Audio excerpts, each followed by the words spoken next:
एक अंगूरी नाम के गांव में दो शरारती बहन भाई रहते थे जिनका नाम अनिका और अर्जुन था। गांव वाले इन दोनों की हरकतों से बहुत तंग थे और रोज़ जाकर अनिका और अर्जुन की माँ से शिकायत करते थे। अनिका और अर्जुन की माँ बहुत परेशान थी। रोज़ इन दोनों को समझाती थी और डांटती थी कि ऐसी शरारतें ना किया करें। कि एक सुबह अनिका और अर्जुन गांव में सैर कर रहे थे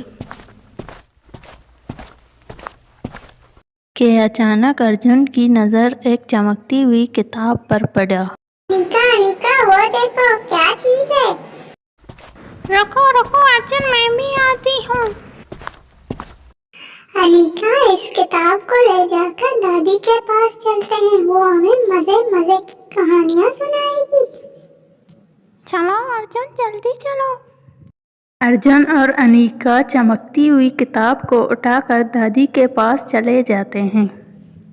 दादी, मैं और अनिका गाँव में गुजर रहे थे तो हमें ये चमकती किताब मिली। बेटा अर्जुन, ये कोई मामूली किताब नहीं है बल्कि ये एक जादुई किताब है। इस किताब में मज़े मज़े की कहानियाँ लिखी हैं। दादी, तो आप हमें कहानियाँ सुनाओगी? हाँ बच्चों, क्यों नहीं सुनाऊंगी। एक ज़माने की बात है, कोई बहुत ही खूबसूरत गांव हुआ करता था। उस गांव में बहुत ही शक्तिशाली हुआ करती थी। वहाँ के जानवर बहुत खूबसूरत थे। गांव में रहने वाले लोग बहुत खुशी से और मिलजुल कर रहते थे। गांव में एक ज़मींदार रहता था। उसके दो बच्चे थे, एक का नाम शीला और दूसरे का नाम पप्पू था। वो दोनों निहायत ही खुदसर थे और अपने बाप का कहना नहीं मानते थे। गांव के लोगों को तंग करते रहते थे और जानवरों को पत्थर मार मार कर खुद भाग जाते थे। उन दोनों का बाप बहुत दुखी था और गांव वाले भी सब दुखी हो गए थे जबकि सारे जानवर भागकर जंगल में चले गए थे।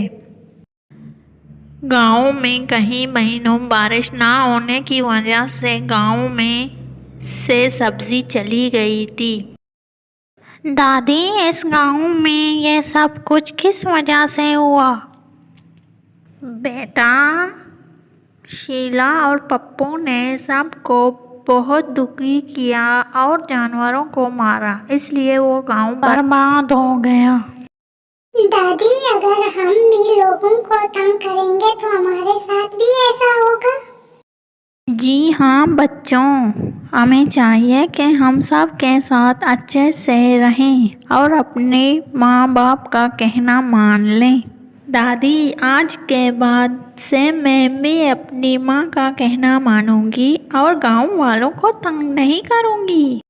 हाँ दादी, मैं भी जाकर सबसे माफी मांग लूंगा। शाबाश मेरे बच्चों। उस दिन से अनिका और अर्जुन सुधर गए और जाकर अपनी माँ को यकीन दिलाई कि आज के बाद किसी को तंग नहीं करेंगे और गांव वालों से जाकर माफ़ी मांग ली।